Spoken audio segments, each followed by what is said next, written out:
Assalamualaikum warahmatullahi wabarakatuh. Kami dari kelompok 6 akan mempresentasikan mengenai suatu kasus dengan judul suatu kajian molekuler ketergantungan nikotin. Anggota kami terdiri dari Nadia Wulan dengan NIM 4313400023, Oriza Sativa dengan NIM 4313400039, dan Prima Gita Islami dengan NIM 4313400043. Yang pertama ada pendahuluan latar belakang kasus ini. Yang pertama adalah rokok merupakan penyebab kematian utama di negara berkembang.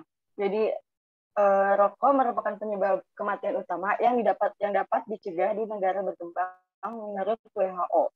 Diperkirakan rokok dapat membunuh 1/6 populasi di dunia pada tahun 2030 jika masalah ini tidak bisa diatasi. Hal ini disebabkan karena penghentian kebiasaan merokok sangat sulit karena adanya efek adiktif dalam rokok. Efek adiktif ini paling kuat disebabkan oleh nikotin.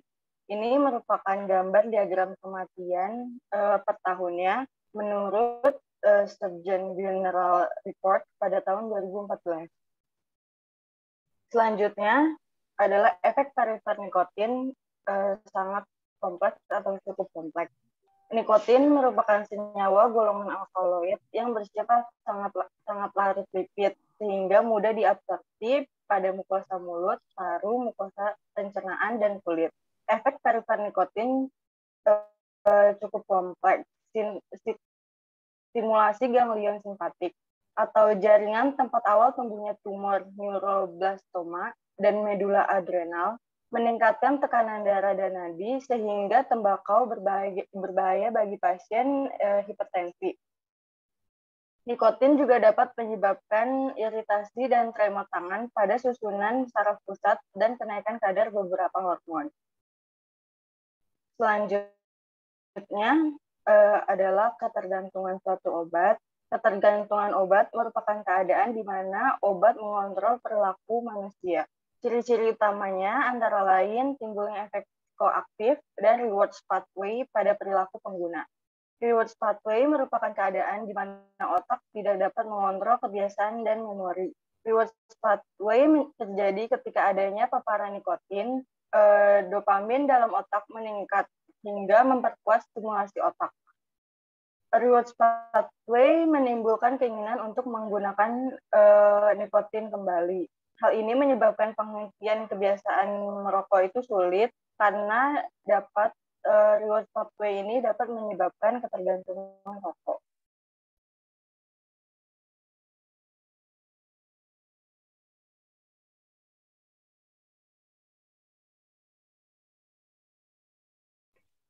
Selanjutnya ada mekanisme molekuler ketergantungan nikotin. Yang pertama yaitu ada mekanisme melalui saraf kolinergik. Jadi ketergantungan itu umumnya ditentukan oleh reinforcing effect dan kecepatan obat menembus otak. Semakin cepat suatu obat menembus otak, semakin besar pula potensi timbulnya ketergantungan suatu obat. Nah, kalau kita menghisap rokok itu, nikotin yang masuk ke dalam aliran darah melalui paru-paru dan mencapai otak itu lebih cepat dibanding obat yang diberikan secara intravena. Jadi masuknya nikotin itu tuh cepat banget ke tubuh kita. Nah, terus nikotin ini terikat sebagai agonis pada reseptor asetilkolin nikotinik atau biasanya disebut NACHR yang terhubung pada kanal ion. Reseptor ini terhubung dengan kanal ion natrium dan memasukkan ion natrium ke dalam sel lalu mengaktifkan reseptor kanal ion kalsium pada retikulum sarkoplasmik yang ada di sel otot dan retikulum endoplasmik yang ada di sel saraf. Sehingga ion kalsium menuju sitosol dan selanjutnya menimbulkan kontraksi. Wah, kacau.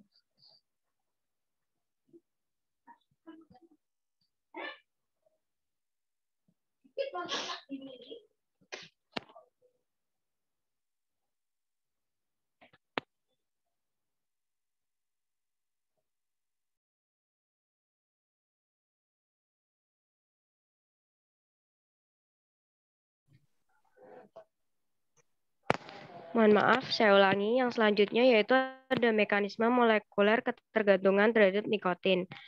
Yang pertama, kita akan membahas bagaimana mekanisme melalui saraf kolinergik.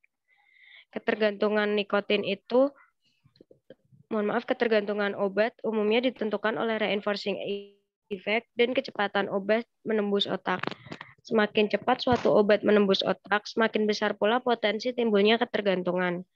Ketika menghisap rokok, nikotin masuk ke dalam aliran darah melalui paru-paru dan mencapai otak lebih cepat dibandingkan obat yang diberikan secara intravena. Sehingga kecepatan obat menembus otak dari nikotin itu lebih besar daripada obat biasa menembus otak. Maksudnya kecepatan senyawa nikotin menembus otak. Jadi nikotin itu lebih gampang menimbulkan rasa adiktif. Nikotin itu terikat sebagai agonis pada reseptor asetilkolin nikotinik atau NACHR yang terhubung pada kanal ion. Reseptor ini terhubung dengan kanal ion natrium dan memasukkan ion natrium ke dalam sel lalu mengaktifkan sel reseptor kanal ion kalsium pada retikulum sarkoplasmik atau sel otot dan retikulum endoplasmik atau sel saraf, sehingga ion kalsium menuju sitosol dan selanjutnya menimbulkan kontraksi. Nikotin terikat secara selektif pada sebagai agonis pada NACHR yang menginduksi eksitasi presinaptik dan postsinaptik dan meningkatkan permeabilitas ion natrium, kalsium, dan kalium. Efflux kation-kation tersebut memperantarai pelepasan dopamin di daerah nukleus accumbens atau NAC yang memicu pelepasan hormon dan neurotransmitter tersebut memodulasi subjektivitas kognitif dan efek perilaku yang berhubungan dengan merokok. NACHR dalam otak itu terdiri dari subunit alfa dan subunit beta. Kombinasi yang berbeda dari subunit itu mempunyai efek farmakologis yang berbeda, dan yang paling ngaruh terhadap sensitivitas nikotin dan efek pengaruh nikotin itu subunit alfa 4 dan beta 2. Next.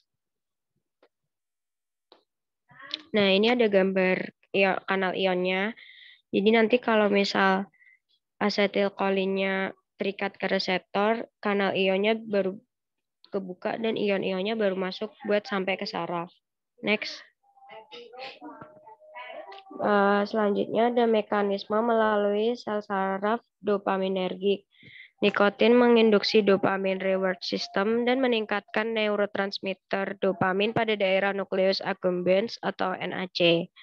Dopamin inilah yang bertanggung jawab terhadap efek ketergantungan dan stimulan nikotin. Nikotin yang terikat pada NACHR subunit alfa 4 dan beta 2 mengeksitasi saraf dopaminergik melalui depolarisasi. Depolarisasi ini disebabkan oleh masuknya ion natrium, kalium, dan kalsium. Ion kalsium dalam sel menginduksi kontraksi otot dan pelepasan berbagai neurotransmitter dan hormon. Dopaminergik yang dipengaruhi oleh nikotin adalah dopamin pada jalur mesokortikolimbik, yaitu pada daerah ventral tegmental area atau VTA, prefrontal cortex atau PFC, dan nukleus accumbens atau NAC. Pelepasan dopamin pada jalur mesokortikolimbik inilah yang berperan dalam tingkah laku dan menyebabkan efek ketergantungan terhadap obat-obat psikostimulan termasuk nikotin. Next.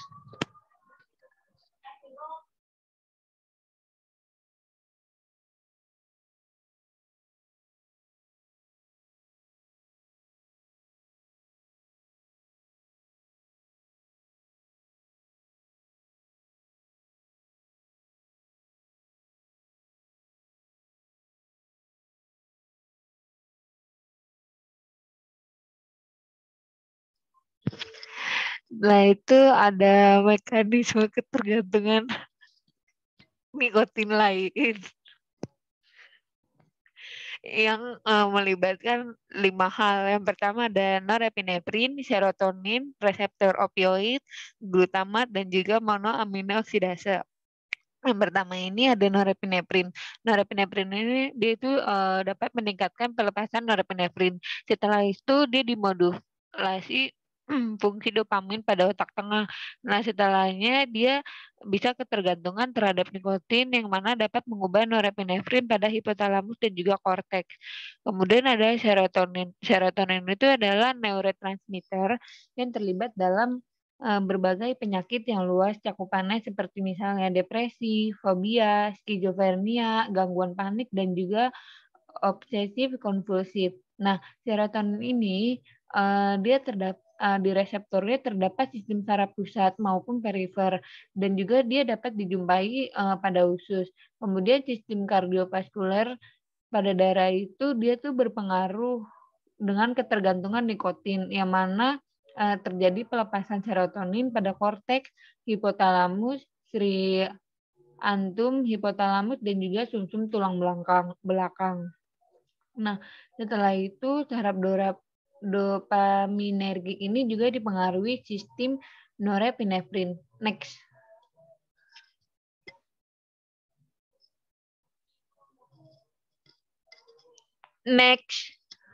Nah, kemudian yang ketiga ini dia ada reseptor opioid. Nah, reseptor opioid ini dia tuh terdiri dari 3 opioid, yang mana ada MOR, MOR, DOR, dan juga KOR. Nah, agonis MOR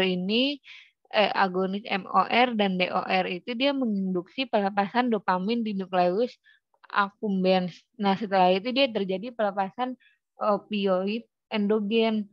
Nah, hal tersebut dikarenakan KOR tidak dihubungkan dengan efek tersebut. Agonis MOR dan DOR itu dia bersifat modulasi kolinergik.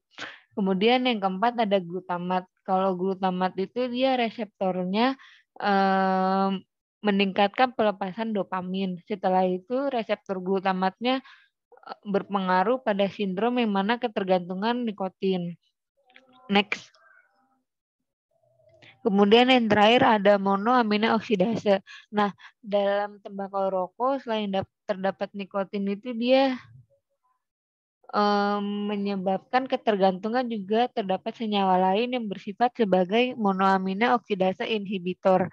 Nah, monoamina oksidase inhibitor itu dia tuh menghambat aktivitas monoamin oksidase A maupun monoamin oksidase B, yang mana dapat meningkatkan dopamin dan norepinefrin pada sinaps. Nah, efek tersebut tuh dapat meningkatkan efek ketergantungan nikotin, yang mana enzim tersebut dihambat oleh dopamin pada otak tinggi. Nah, setelah itu penghambatan aktivitas tersebut berperan penting terhadap efek ketergantungan nikotin karena dapat meningkatkan kadar dopamin dalam otak.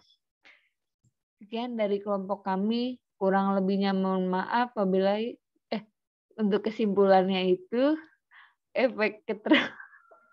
mohon maaf untuk kesimpulannya, efek ketergantungan nikotin diperantarai reward pathway di otak yang melibatkan jalur molekuler yang paling dominan adalah aktivitas NACHR, sehingga mengaktifkan saraf dopaminergik pada daerah nukleus accumbens atau NAC.